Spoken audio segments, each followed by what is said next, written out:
In nomine Patris et Filii et Spiritus Sancti. Amen. Ave Maria, gratia plena, Dominus tecum.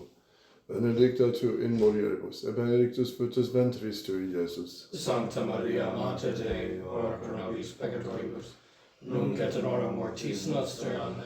Sancte Joseph, ora pro nobis. Sancta Philomena, ora pro nobis. Sancte Felipe Neri, ora pro in nobis. nomine Patris et Filii et Spiritus Sancti. Amen.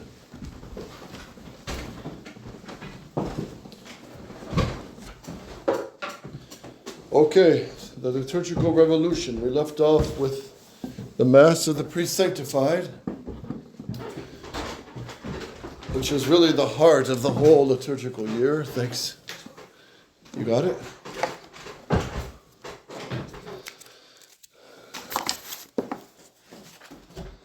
Page 172.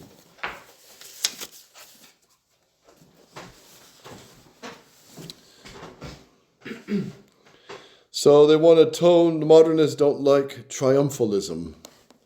They don't like Christ the King being honored and glorified and proclaimed with banners and incense and crucifix and candles. They hate all that. All right, where did we get? We were the Blessed Sacrament minimized. Okay, take it, Gabriel. But after the Reform, all this disappeared. The priest was denied his rightful privilege of carrying the Blessed Sacrament. He was instructed to sit while the task was performed by a lesser minister. Now we have reached the point where it is done by anyone at all, including children. Also, he was denied the unique privilege of receiving communion from the large host, which was itself abolished for Good Friday, and was made to receive a small one instead, on a par with the people. This slight to the dignity of the priest and to traditional norms of the liturgy was noted and commented upon at the time. Okay, here's the old friend, the fighter, Monsignor Léon Gromier, the Restored Holy Week. A conference given in Paris in July 1960, published in Father Ferdinand Portier's magazine Opus Dei, number 2. I don't know if that has anything to do with Opus Dei, the movement. But read on, what did he say? Quote, "It is disrespectful to the liturgy and the celebrant to abolish the chalice and the large host. A small people's host is ridiculous." End quote. Yeah, there's Monsignor Gromier. So, go on. The incensing of the Blessed Sacrament and the singing of the choir were abolished, and the rather deflated procession took place in silence. We can see in this reform the beginning of a slippery slope that ended in today's less than reverent treatment of the Sanctissimo, What's the Santissimo? the Blessed Sacrament. Why the Vexilla Regis should not have been abolished. Michael? As for the Vexilla Regis, the famed hymn of the cross par excellence, it was excised in spite of its intrinsic worth and its right to honor, which immemorial and universal usage had given it. The logic of assigning the Vexilla Regis to the Good Friday procession is clear from several points of view. 1. It started life as a processional hymn when it was first sung in 569, during the reception of a relic of the true cross by Queen Saint Radegund. for the consecration of her Abbey of the Holy Cross in Poitiers. 2. It sings of the splendor and triumph of the cross from which Christ rules over all nations, hence its relevance to the reign of Christ the King. 3. Composed by St. Venantius Fortunatus, when the foundations of Europe were being laid, it has particular significance for the Church's subsequent and beneficial influence on the history and formation of Western society. 4. It illustrates the essential bond between the Eucharist and the cross, which is also the theme of the Mass of the Presanctified. Okay, do you remember the melody for the Vexilla Regis? Yes. Do you? Vexilla regis prodeus, purget crucis mysterium. That's it. Yep. So, very powerful hymn. In the Vendée Wars, when they would have victory, they would march into the churches singing that after they won the battles, with bloodstains everywhere and wounds, torn up clothes. They would thank God for the victory. Good Friday eclipsed by the Paschal Mystery. Anthony, read on. It was characteristic of modernism that mixed and muddled positions are proposed and defended, thus muddying the waters and impeding a clear perception of the truth. Already by 1955, the new theology of the Paschal Mystery was being promoted to distract attention from, and even replace, the unchanging and objective meaning of the Mass as essentially the sacrifice of the cross.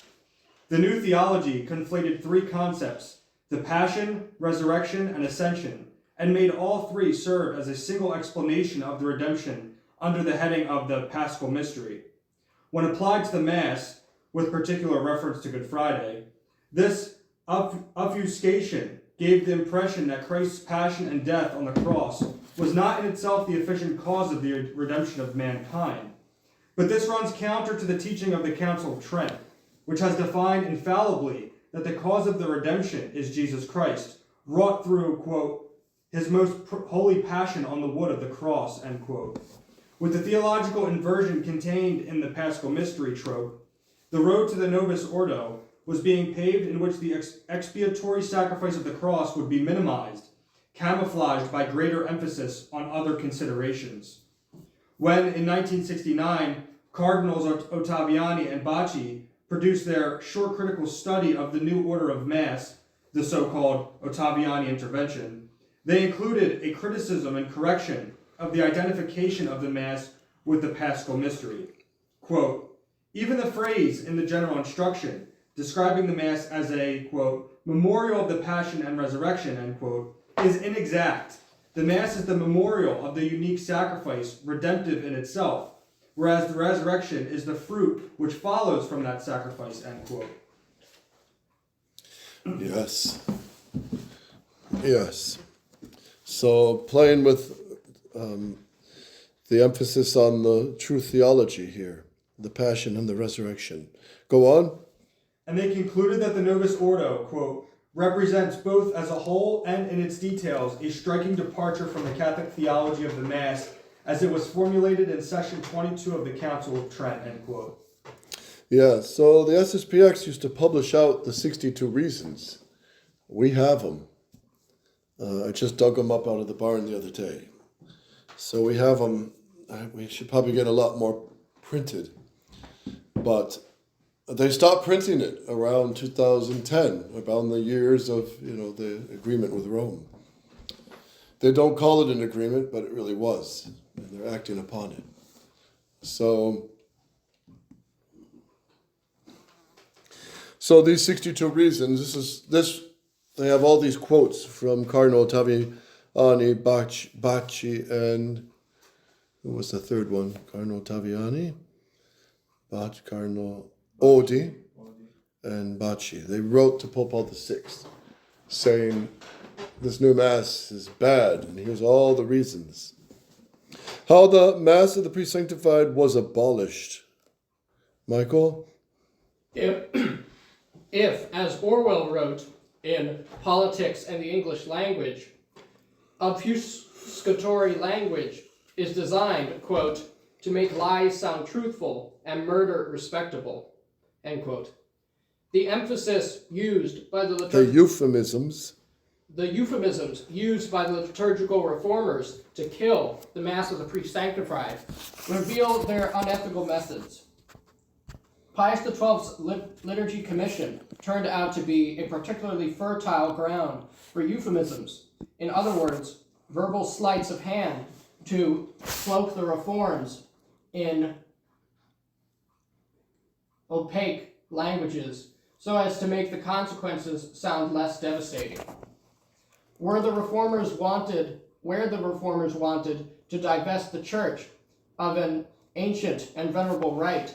They talked about simplification of the liturgy, cutting away unnecessary duplications and medieval accretions as a restoration to original and pure meanings. Okay, what's a euphemism? Anybody? It is a mild, indirect, or polite word of expression substituted for one considered to be too harsh, blunt, or unpleasant. So this would be very British. People use them to soften the impact of sensitive topics, such as death, bodily functions, or firing someone. So for dying, instead of dying or they died, they will say the euphemism would be passed away, or departed, or gone to a better place. For firing someone, they will say let go, or laid off, or downsized. And for lying, rather than call someone a liar, one might say they are economical with the truth. So it cushions potentially offensive and hurtful terms. So, yeah.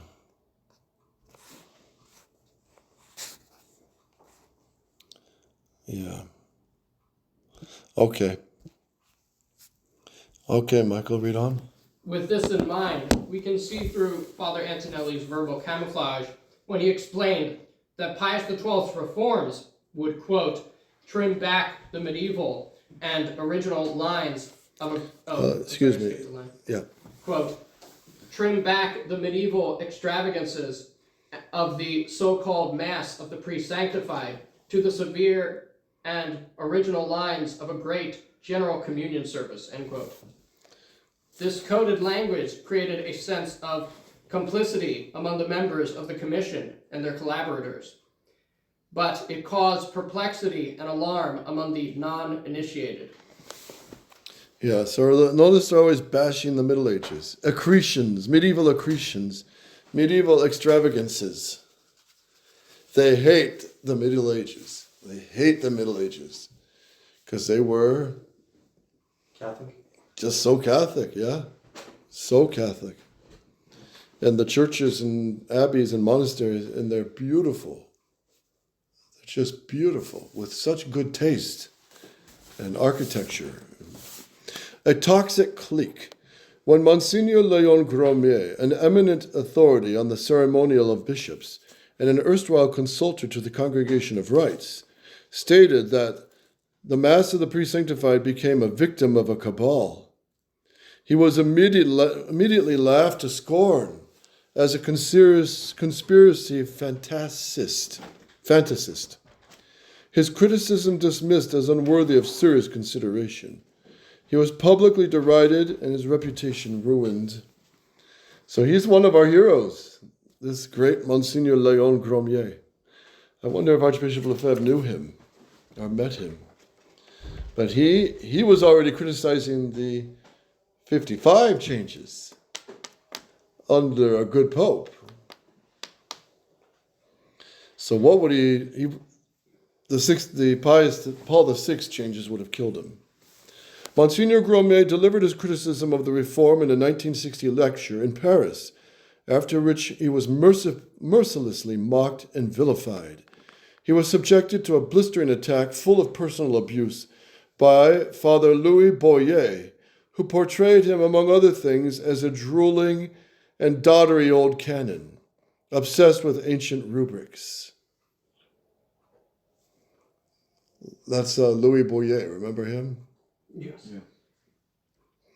Monsignor Gromier lived the rest of his life under a cloud of ostracism by the Vatican, but he was later proven to be correct. The Liturgical Commission, established by Pius XII in 1948, was staffed by only half a dozen hand-picked reformers who worked in the strictest secrecy with a mandate to establish the groundwork for a reform of the Church's entire liturgy. Their deliberations were printed privately in 1949 by the Congregation of Rites as an internal memo and circulated among the select few collaborators of Bonini's choosing. thus concealing their plans from the rest of the church. The memo was only made available to the public in 2003, when it was published under the title of Memoria sulla Riforma Liturgica. It is noteworthy that Father Antonelli, who would sign the decree introducing the Novus Ordo of 1969, also signed this Memoria, but acknowledged that it was mainly the work of his colleague in the Congregation of Rites, Father Joseph Lowe. And it is from this Memoria, published for general consumption only in 2003, that we see the Mass of the Presanctified high on their agenda, waiting, as it were, on death row for its impending execution. So, Bonini was a Mason. The whole gang was probably a bunch of Masons or influenced. So here they are, planning the execution of the ancient Mass of the Presanctified. Now, you went through it on Good Friday. Some of you for the first time. What did you think? Black vestments, the Gospel of St. John chanted. With how beautiful it was, I'm surprised they even got away with this. To just completely gut it. Get rid of all of that. Yeah, they did. Yeah. Pushing the boundaries of ethics. Anthony? An examination of the role that the memorial played in the Good Friday Reform will show that the Mass of the Presanctified was given the equivalent of a show trial, condemned and promptly purged from the Church's liturgy. Father Antonelli mentioned in the 1948 Memoria a historical detail about the Mass of the Presanctified, the part where the priest, without pronouncing any words, places a portion of the pre-consecrated host into a chalice containing unconsecrated wine, and used it to insinuate a connection with superstition. He stated that this practice was introduced in the early Middle Ages, at a time when some people believed that the contents of the chalice became consecrated merely by contact with the host. In the same breath, he added, quote, "When the Eucharist had been better studied, it was realized that this belief was groundless, but the rite remained," end quote. Yeah, what a bunch of eels.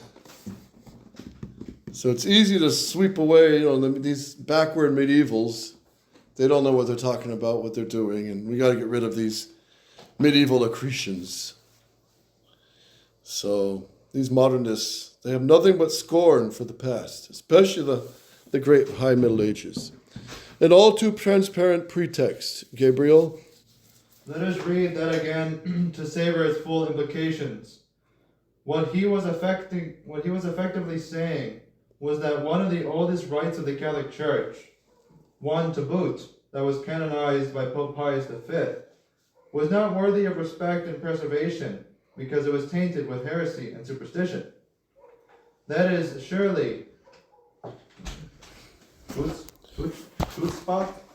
Anybody know that word? Chutzpah. Schutz. Chutzpah. I should bring one now. Chutzpah. I've never seen that. I think I've heard it with me. Chutzpah. Let's see what it says. Oh, it's Jewish. There's a Yiddish word meaning supreme audacity, gal, or brazen nerve.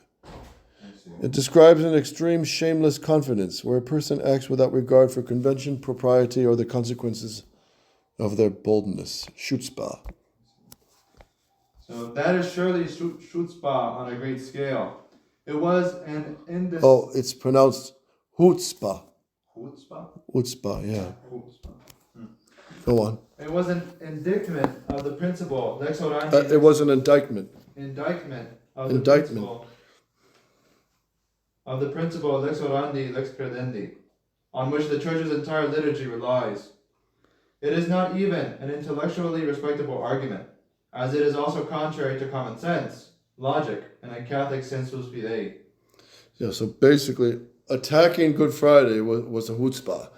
It was like unbelievable crassness. But they knew, change the way you pray, you'll change the belief. Go on. Fortunately, we have the benefit of an objective and therefore more reliable study of the use of unconsecrated wine in the presanctified rite, which exposes the flaws of Antonelli's thesis. From this study, which was based on the most thorough and meticulous historical research from primary sources, we gather that 1. this usage in the Roman Rite long predated the consecration by contact theory, so it could not have arisen from it, as Antonelli alleged. Yes, so the practice predated the consecration by contact theory. So that refutes that ridiculous attack on the Mass of the Presanctified. Second, The theory itself was the brainchild of a narrow circle of liturgists and speculative theologians. speculative. Speculative theologians. Third, It was by far outweighed by official Orthodox teaching and practice, which guided the belief of the faithful. fourth, It was never a serious enough problem to make waves in the church. and last. The controversy blew itself out so many centuries ago that the information provided by Antonelli is no longer germane to the topic of Good Friday. So why raise the issue in 1948? All of these points show that Antonelli was, was merely using the power of suggestion to compensate for his lack of solid evidence. We can conclude that his remarks were based on innuendo to cast aspersions, doubt, and misgivings about the authenticity of the presanctified rite, and lead readers to the conclusion that it was superstitious. This was done by a skillful choice of words, which implicitly suggest, but do not assert, that conclusion. So that's how the devil talks, isn't it? Suggesting and lying. Nevertheless, a statement does not need to make a direct attack in order to smear a reputation.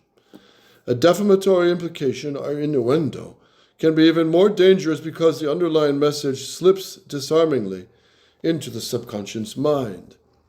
The important issue is the impression that the statement is likely to make on those reading it or hearing it.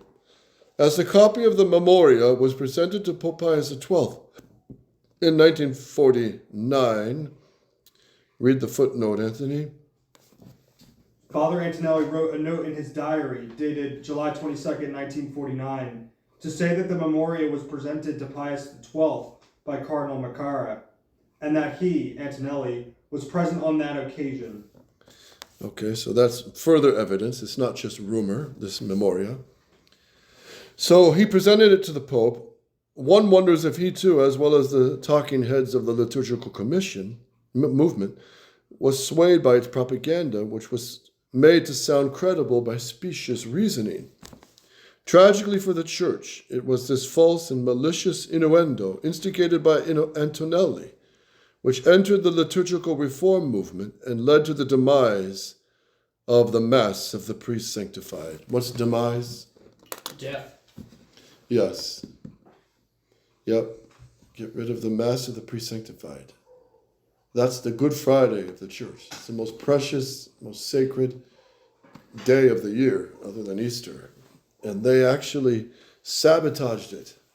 But that's probably why they started with that, because like you said before, once you can attack that and change that, and there's no like universal outcry, they can change anything. That's right. And that is how the enemy works, isn't it? If they can get people wearing a mask, frightened, 6 foot apart, believing all their lies, they got them. And they had injected millions of people, and millions are dying from it. And that's a fact. Now they're admitting it, these idiots, these criminals. They now admit, even Pfizer admitted, yeah, we put all these ingredients in, and it is having a negative effect.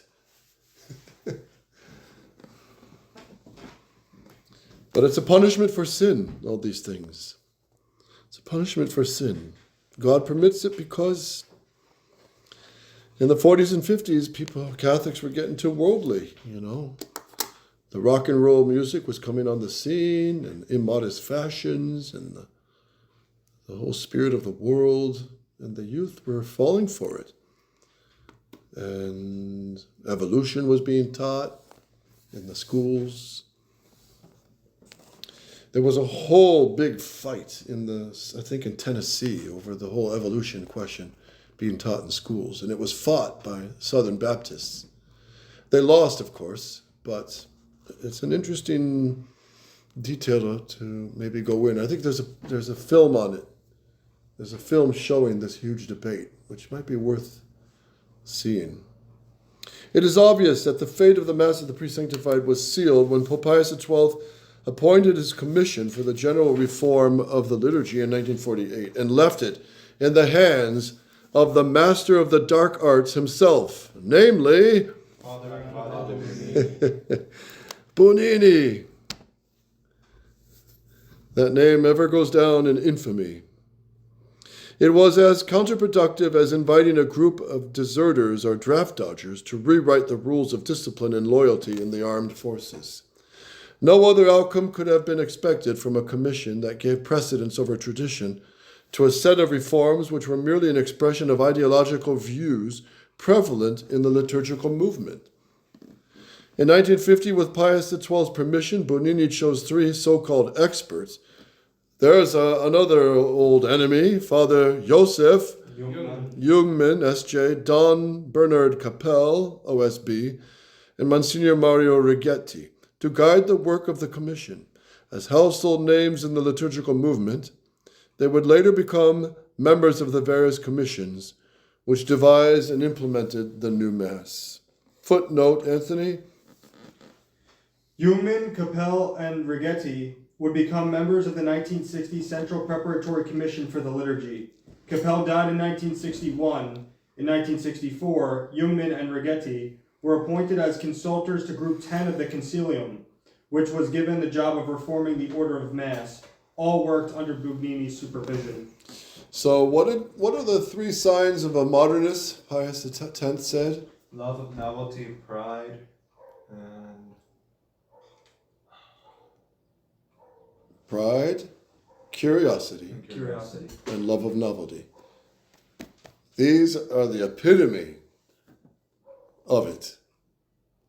Remember, in the book Work of Human Hands, he describes how these liturgical so-called experts were at a cafe writing down, prayers they thought would be good to add to the new Mass. In a cafe, casually. The most sacred trident in Mass. The work of the redemption. And they're revising it over a cafe and an espresso. Thinking with Bonini, Michael, can you run up and get the iPad quickly, please? Anthony? The idea of co-opting the support of those whom Bugnini considered a quote-unquote safe pair of hands, while excluding anyone, for example Monsignor Gromier, who respected the integrity of the Church's lex orandi, can be considered a blatant abuse of ecclesiastical power. This in itself shows that the reforms were driven by an oligarchy of men, who had made themselves the center and judge of the Church's tradition, and who had no scruples about depriving the faithful of their spiritual heritage. It also disproves the claim that applauding these reforms is equivalent to thinking with the Church, quote unquote. In fact, the precise opposite is true. The Church has always in principle rejected the idea of a general reform of the liturgy conceived out of quote unquote pastoral expediency, based on the subjective perceptions of contemporary man. Here we are concerned with one of Bugnini's proteges, Dom Bernard Capel, abbot of Montcésar and professor at the University of Louvain. For as one of Bugnini's inner circle, Capel was in a position of unrivaled influence at the very heart of the official liturgical movement. We will see how, through his reputation as a liturgical scholar, whatever he said about the Mass of the Presanctified would be accepted without question by the reformers and used as a lever to topple the ancient edifice. Where better to raise the profile of this particular reform than in the International Congress of the Liturgy, held at Lugano in 1953. It was there that Dom Capel gave a talk in which he pushed for the abolition of the Mass of the Presanctified. Present at the Congress were 2 cardinals, Ottaviani of the Holy Office and Frings of Cologne, some 15 bishops, several members of the Congregation of Rites, many priests who were key activists for liturgical change, and the ubiquitous Father Bugnini himself. Bonini, there he is again. The little rat shows up everywhere. The list of attendees is given in La Maison Dieu, number 37, January 1954, page 8 and 9. Go. No one else at the Congress, apart from the in-crowd around Bugnini, is likely to have known that Capel was speaking on behalf of the Commission. He and the other consultors were sworn to secrecy in that connection. Yeah, so here is a little video out of Holland, St. Francis Church in Balswoord, Holland. The year is 1964. It's the interim mass. So this is 64. This was the first changed mass after 62. Remember, 62 only lasted two and a half years, 3 years. And all this drum rolling and war drums beat over, we got to keep the 62. We got to keep the 62. Well, 62 only lasted 3 years. What would you rather have? A liturgy that lasted 3 years as a bridge to revolution, or a solid ground of the pre-55? The solid ground of the previous. I think so. Anyone in their sane mind. But take a look at this, yeah? I was going to say, especially since the Council of Trent and Pius V said that you can, that's the Mass of all time, that Tridentine Mass. That was consecrated And don't you dare touch it. Yeah, don't touch it. And they're touching it into 62. They're playing with it. So this is 1964, the Roman Catholic so-called interim mass. Interim means in the middle of, or in between, or meanwhile. Okay? So just see this a little bit. It's quite interesting. But you see, they're bringing in the Novus Ordo slowly. And you can see some of the old ladies in the back. They're like, oh no, I don't like this. I don't like this. They're not happy with it.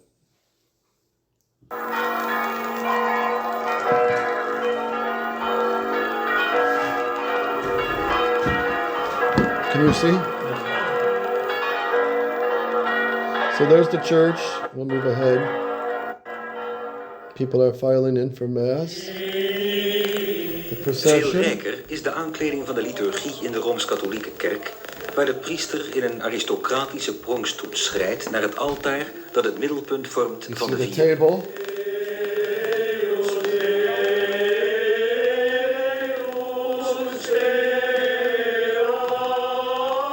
It's quite modern. Hier, zo goed als op vele andere plaatsen, geeft het kerkkoor aan de katholieke eredienst altijd nog een eigen toon.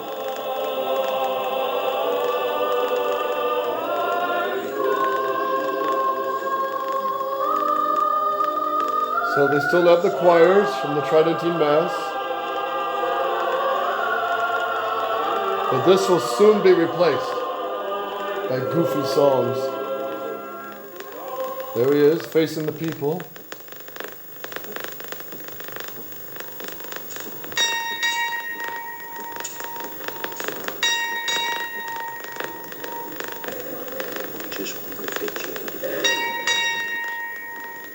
Consecration facing the people. Still as a maniple, surprisingly. One cloth on the table.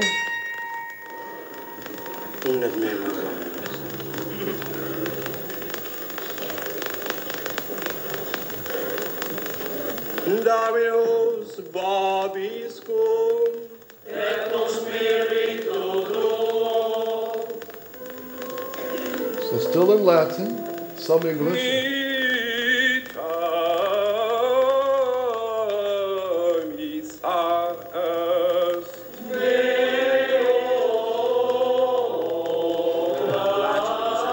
So still Latin, but that'll go quick.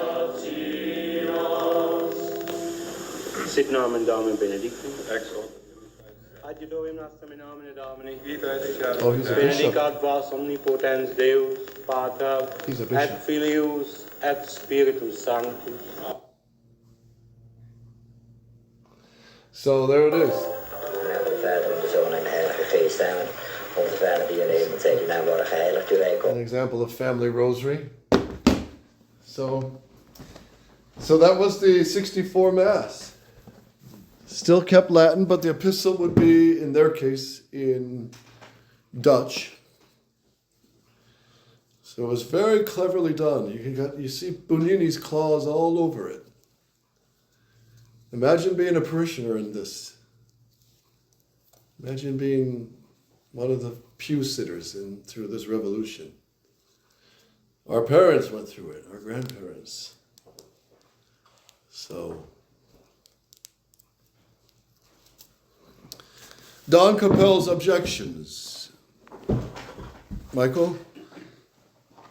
He began by denigrating the traditional liturgy, accusing it of having become weakened and denatured over the centuries, and said it needed to be restored to its original purity before being adapted to the mentality of modern man.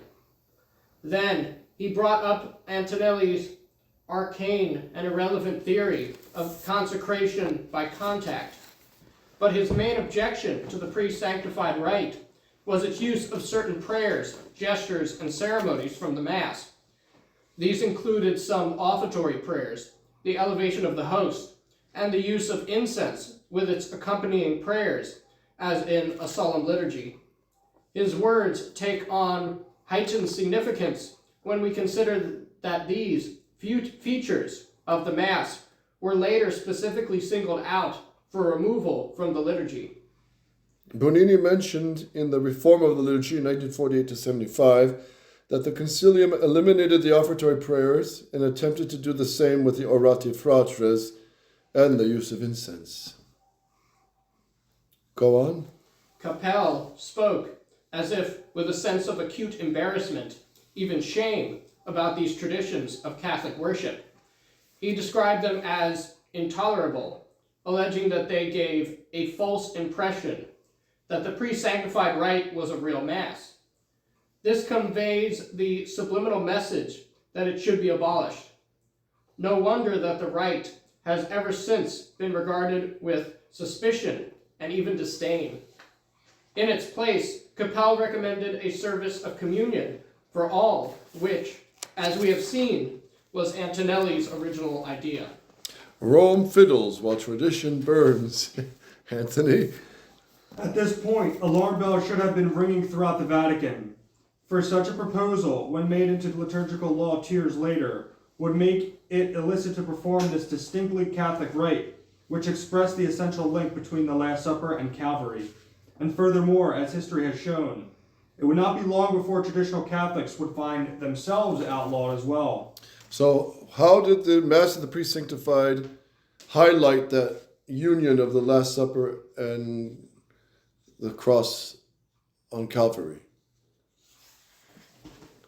How was that highlighted in the Mass of the Presanctified? Because it was the host that was consecrated on Holy Thursday that the priest would consume on Friday. That's right. So it's consecrated the evening before Holy Thursday Mass, or the morning of. And it really does symbolize our Lord. He's wrapped, remember, in the white cloth, like Herod mocks him. And then at 3 p.m., about the time of the Good Friday Mass of the Presanctified, Christ is crucified. And the priest consumes the consecrated host. So this idea that the wine is consecrated by just touching the consecrated host to the wine, I'm sure not many believe that. That's just dumb. That's just stupid theology. But they were using that as a hammer to bring down the Mass of the Presanctified. You know, and I'm sure it was being taught to the young seminarians in the universities and in the seminaries. You know, we have to get rid of the Presanctified because it's archaic, it's, you know, medieval accretions. You know, if seminarians formed in that way, they'll be open to what? They'll be open and ready for the changes. Liturgical reform. Yeah, they'll receive it with open arms. This is why, I mean, in light of all this, this was the mainstream. This was the fad. This was the overwhelming propaganda. And Archbishop Lefebvre was protected, because where was he in these years? In Africa. In the 40s, yeah. He was helping bring Mass to tribes way out in the bush. He was taking airplanes to Madagascar, to all the French-speaking African world, building up schools, seminaries, orphanages, convents, encouraging the priests, holding priest retreats. That's what he was doing, building up Christ's kingship in Africa. And if you read his writings in the time, that's his vision, to establish the reign of Christ in all of Africa and all over the world. That was always his vision. And that's the vision, as you're discovering, of the popes, of all these good popes. And that's the vision we must have.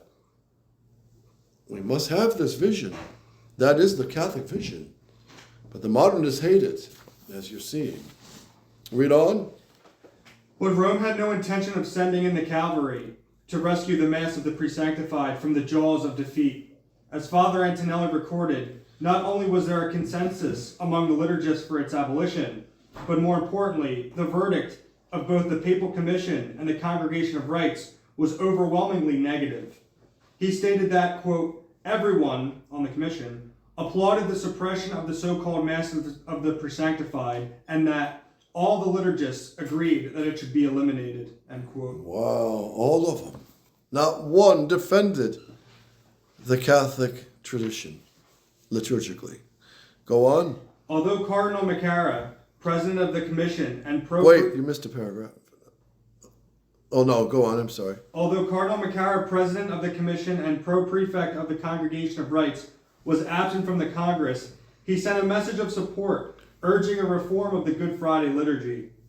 Father Lowe, vice-relator of the congregation and a member of the commission, was also absent, but had previously expressed disapproval of those elements of the pre-sanctified rite that were important from the Mass. But, quote-unquote, the unkindest cut of all came from Pius XII himself, who did not intervene to save the Mass of the Presanctified and allowed it to be excised from the Roman Rite. In fact, he had sent a personally signed message to the Congress dated September 9th, 1953, giving his heartfelt encouragement to the deliberations and bestowing his blessing on each and every participant. And there was a letter from Monsignor Montini urging the active participation for the faithful. There he is, Montini, another little rat emerging from the shadows. He was all for what? Active participation for the faithful. There you go. Finish this. How many Catholics today, including traditionalists, know what the Mass of the Presanctified was? How could they, considering that it was abolished long before most of them were born? Some confuse its identity with the Good Friday communion of the 1962 Missal. In other words, they do not know that there is anything to know about it. Surely a very successful damnatio memoriae. Wow. Wow, very good ending. So Pius XII, he signed it too. He might be in purgatory still for that. And he didn't get the grace to see it because he didn't do what? No, I'm not sure. No. Not very much. They did not go. Adiutorium nostrum in nomine Domini.